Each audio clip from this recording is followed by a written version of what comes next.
혹시 당신의 집이 영혼까지 빨아먹는 건 아닐까요? 아무리 좋은 남양 아파트, 아무리 유명한 명당이라고 해도 마음이 불편한 집이 있습니다.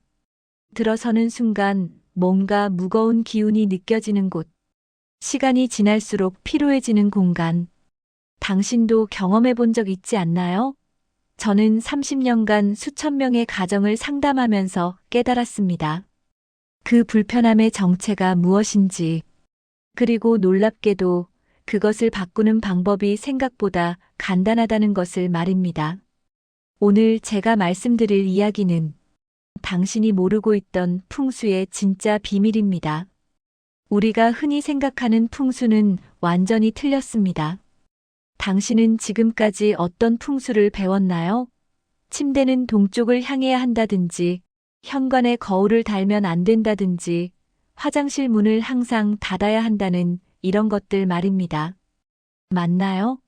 하지만 저는 상담실에서 수십 년을 보내며 깨달았습니다. 이런 규칙들은 풍수의 껍질에 불과하다는 것을 말입니다. 가구를 어디에 두고, 침대를 어느 방향으로 놓고, 어떤 물건을 배치하는가 하는 이 모든 것들은 운을 바꾸는데 겨우 5%에 불과합니다. 진짜 중요한 것은 완전히 다른 곳에 있었습니다. 집의 구조, 방향, 위치는 그렇게 중요하지 않습니다. 진짜 중요한 것은 그 집에서 흘러나오는 감정의 기운입니다.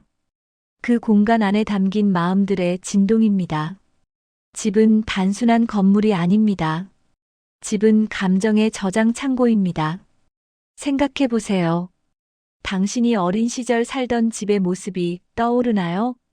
그 집의 가구 배치를 정확히 기억하고 있나요? 아마 아닐 겁니다. 당신이 기억하는 것은 그 집에서 들었던 엄마의 목소리이고, 느껴졌던 분위기이고, 감지했던 감정들입니다. 그것이 바로 풍수입니다.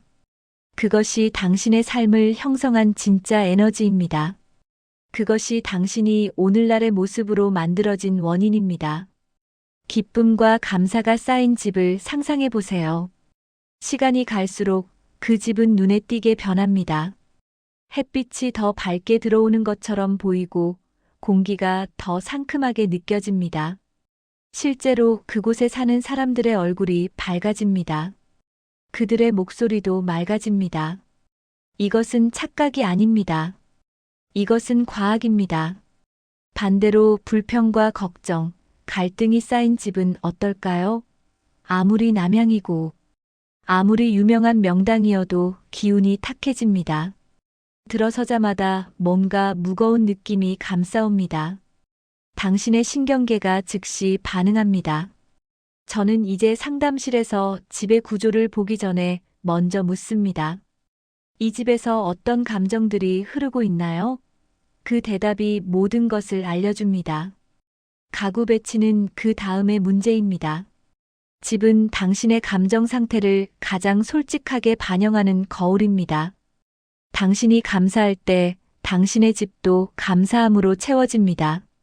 당신이 불안할 때 당신의 집도 불안으로 물들어집니다. 당신이 희망을 가질 때 당신의 집이 희망으로 빛납니다.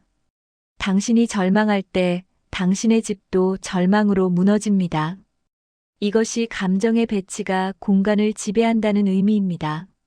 집은 소리를 기억합니다. 이것은 과학입니다. 심리학에서도 인정하는 사실입니다. 싸움이 잦은 집의 벽과 공기는 그 소리를 기억합니다. 가족이 모이는 거실에서 고성이 오가는 날이 많으면 그 공간은 더 이상 단순한 벽이 아니라 기억이 되어버립니다. 아이들은 그 방에 들어설 때마다 무의식적으로 긴장합니다. 몸이 경계 모드로 돌입합니다. 뇌가 안전 신호를 받지 못하기 때문입니다. 뇌는 계속해서 위험을 감지하려고 합니다. 이것이 반복되면 만성 스트레스가 되고 아이의 성장 과정에 깊은 영향을 미칩니다. 반대로 부모가 다정한 집은 다릅니다. 같은 평수, 같은 구조라도 아이의 집중력과 안정감이 눈에 띄게 올라갑니다. 엄마의 웃음소리가 거실에 자주 울려 퍼지는 집의 아이들은 깊은 숙면을 취합니다. 깊은 잠을 자면 면역력이 높아지고 학습 능력도 향상됩니다. 이것이 풍수가 말하는 건강운의 핵심입니다. 현관, 부엌, 침실. 이 세 곳은 감정의 영향을 가장 크게 받습니다. 현관이 어지러우면 당신의 뇌는 즉각 경계 모드로 전환됩니다. 신발이 흐트러져 있으면 뇌는 무언가 위험이 있을 수 있다는 신호를 받습니다. 이것이 매일 반복되면 자율신경계가 교란되고 만성적인 스트레스 상태에 빠집니다. 부엌이 어둡고 음식이 버려져 있으면 어떻게 될까요? 부엌은 우리의 생명력이 나오는 공간입니다. 당신의 무의식은 우리 가족을 제대로 돌볼 수 없다는 메시지를 받습니다. 이것이 반복되면 소화 기능이 떨어지고 기력이 빠집니다. 침실이 어지럽고 엉켜 있으면 깊은 잠을 이룰 수 없습니다. 뇌는 끊임없이 그 어지러움을 정리하려고 합니다. 그래서 당신은 자면서도 계속 생각을 합니다.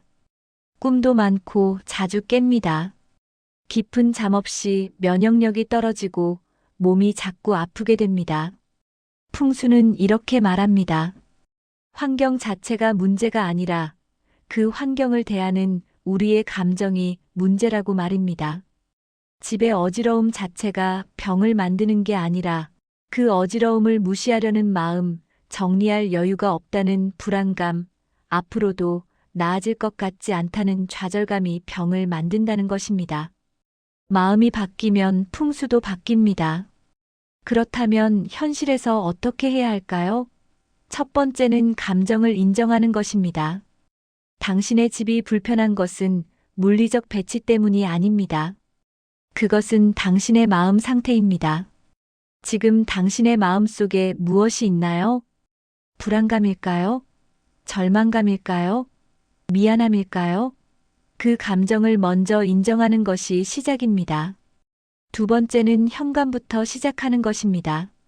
오늘 하루만이라도 현관을 깨끗이 정리해 보세요. 신발을 가지런히 놓고 불필요한 물건을 치우세요. 들어서는 순간 깨끗하고 정돈된 현관이 나를 맞이한다는 감정을 느껴보세요. 그 순간 당신의 신경계는 안전이라는 신호를 받습니다. 세 번째는 부엌에 감사를 두는 것입니다.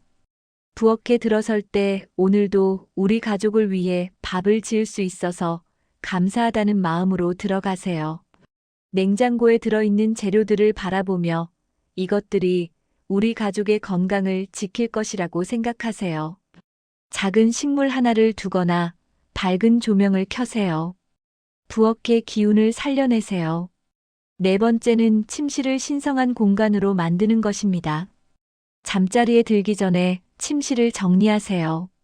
침대 주변을 깨끗이 하고 베개와 이불을 정갈하게 펴세요. 누웠을 때 깨끗하고 편한 침실에서 숙면할 수 있어 감사하다는 감정을 가져보세요. 그 감정이 자동으로 깊은 잠을 만듭니다. 여기가 가장 중요합니다. 가정의 감정 배치는 단순히 가족의 분위기를 좌우하는 것이 아닙니다. 자녀의 뇌 발달, 집중력, 사회성, 그리고 성공운까지 직접 연결됩니다. 어머니의 감정이 안정된 집의 아이들을 보세요. 뇌 발달 연구에 따르면 그 아이의 전두엽이 더 활발하게 발달합니다. 전두엽은 집중력과 판단력을 담당합니다. 따라서 자연스럽게 공부가 잘 됩니다. 갈등이 적은 집의 아이들은 자존감과 리더십이 자연스럽게 성장합니다. 싸움이 없는 집에서 자란 아이는 자신감이 있습니다. 자신이 안전하다고 느끼기 때문입니다. 그리고 그 안전함이 리더십의 첫 번째 조건입니다. 칭찬과 존중이 있는 집의 자녀에게는 특별한 것이 따라붙습니다. 바로 귀인운입니다. 심리학적으로 설명하면 칭찬을 받고 자란 아이는 자신을 가치 있는 사람으로 인식합니다.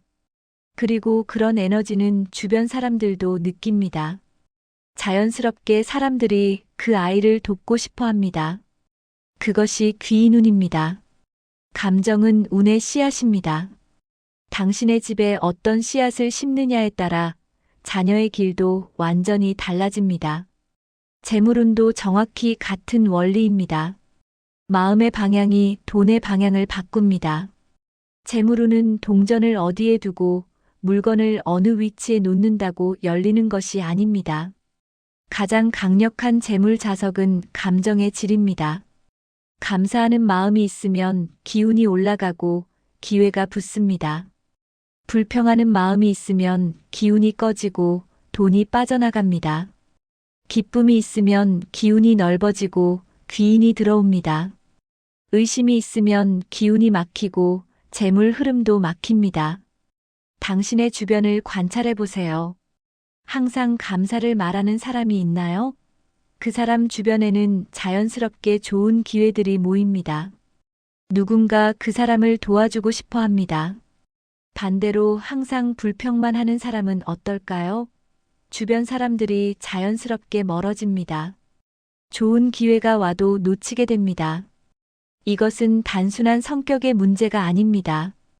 이것은 에너지의 흐름입니다. 집안에 잘 될 것이다라는 분위기가 흐르면 그 다음에야 풍수 아이템이나 위치 잡기가 효과를 발휘합니다. 기운이 살아있어야 그 그릇이 재물을 담을 수 있기 때문입니다. 반대로 아무리 유명한 풍수 비법을 써도 집의 감정이 절망으로 가득하면 모두 무용지물입니다. 당신은 지금 무엇을 필요로 하나요? 더 좋은 집을 찾는 것인가요?